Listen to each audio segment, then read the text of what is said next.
మళ్ళీ సంవత్సరంన్నర క్రితం నేను ఎమ్మెల్యేగా పోటీ చేశాను. మీ ముందుకు వచ్చి నాకు ఒక అవకాశం ఇవ్వండి, మన గ్రామాలను అభివృద్ధి చేసుకుందామని చెప్పాను. మీరు నమ్మకంతో నాకు ఓటేసి గెలిపించారు.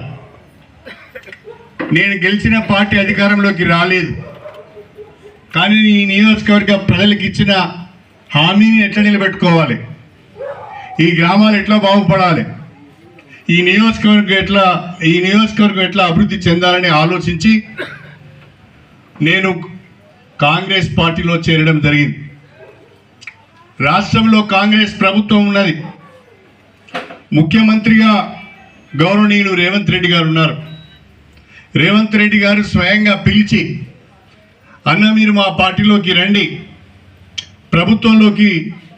ప్రభుత్వానికి మీ అనుభవం అవసరం, మీ నియోజకవర్గ అభివృద్ధిని మీరు ఊహించిన దానికంటే బ్రహ్మాండంగా చేద్దామని చెప్పి వారు నన్ను కాంగ్రెస్ పార్టీలోకి ఆహ్వానించడం జరిగింది. ఈ నియోజకవర్గం యొక్క అభివృద్ధిని దృష్టిలో పెట్టుకొని ప్రభుత్వం అండ ఉంటేనే, ప్రభుత్వ సహకారం ఉంటేనే అభివృద్ధి చేయగలుగుతామని ఆలోచించి నేను కాంగ్రెస్ పార్టీలోకి వచ్చి సంవత్సరం కావస్తున్నది. మళ్ళీ సంవత్సరంన్నర క్రితం నేను ఎమ్మెల్యేగా పోటీ చేశాను. మీ ముందుకు వచ్చి నాకు ఒక అవకాశం ఇవ్వండి, మన గ్రామాలను అభివృద్ధి చేసుకుందామని చెప్పాను. మీరు నమ్మకంతో నాకు ఓటేసి గెలిపించారు.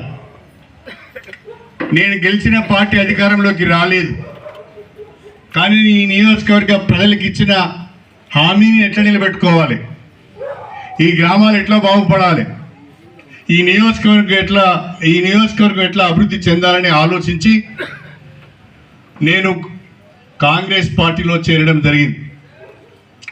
రాష్ట్రంలో కాంగ్రెస్ ప్రభుత్వం ఉన్నది. ముఖ్యమంత్రిగా గౌరవనీయులు రేవంత్ రెడ్డి గారు ఉన్నారు.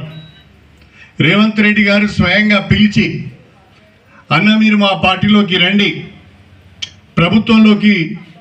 ప్రభుత్వానికి మీ అనుభవం అవసరం, మీ నియోజకవర్గ అభివృద్ధిని మీరు ఊహించిన దానికంటే బ్రహ్మాండంగా చేద్దామని చెప్పి వారు నన్ను కాంగ్రెస్ పార్టీలోకి ఆహ్వానించడం జరిగింది.